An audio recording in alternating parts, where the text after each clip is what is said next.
Hi, I'm Cody Rossiter, and I did my presentation on the Civil Rights Movement and Martin Luther King Jr. Martin Luther King Jr. was born on January 15th, 1929 in Atlanta, Georgia.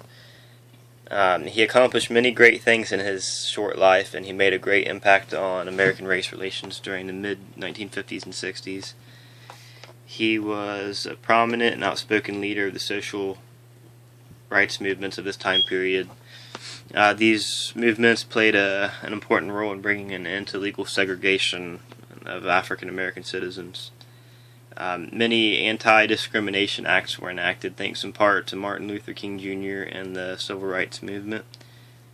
In 1964, the Civil Rights Act was passed, which outlawed discrimination against minorities. And in 1965, the Voting Rights Act ensured that African Americans could vote. King is best known for his 1963 speech, "I Have a Dream," in which he marched to Washington, D.C., and announced to a large crowd his wishes for the equal treatment of all persons, including African Americans. His speech occurred on August 28, 1968.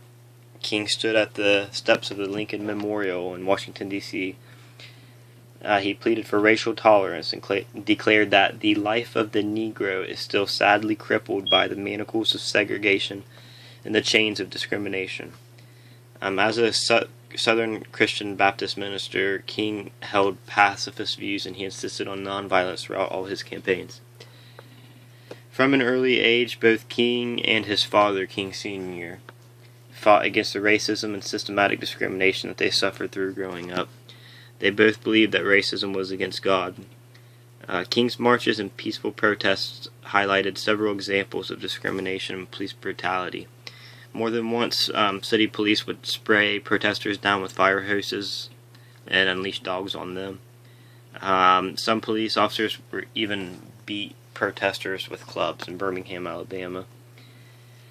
King and thousands of his protesters, including children, were also jailed for demonstrating. But it's my opinion that police brutality might have actually helped the protesters in many ways, because King believed in nonviolence, and all of his protests were mostly nonviolent. And because of this, when police react with nonviolence with violence, that really spoke a lot, I think. After these cases of police brutality, King was backed by President John F. Kennedy, and he was allowed to give his "I Have a Dream" speech at the the Lincoln Memorial. And before President Kennedy was assassinated, the president helped him in many ways, including putting together the Civil Rights Act and the Voting Rights Act. On April 4th, 1968, King was assassinated by James Earl Ray. While standing at the balcony of his hotel in Memphis, Tennessee, King was shot once in the face. He was later declared dead. And although King is no longer here in person, his legacy has survived and will continue to survive for generations to come. Children today are taught from a young age about King in school, and his message is still spread. And thanks to technology, you can still see a lot of his speeches and see a lot about him.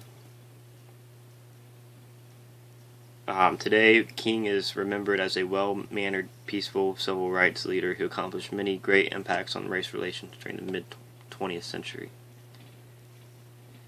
It's been almost 50 years since his assassination, but King is still an inspiration to today's society, and his legacy continues to speak volumes.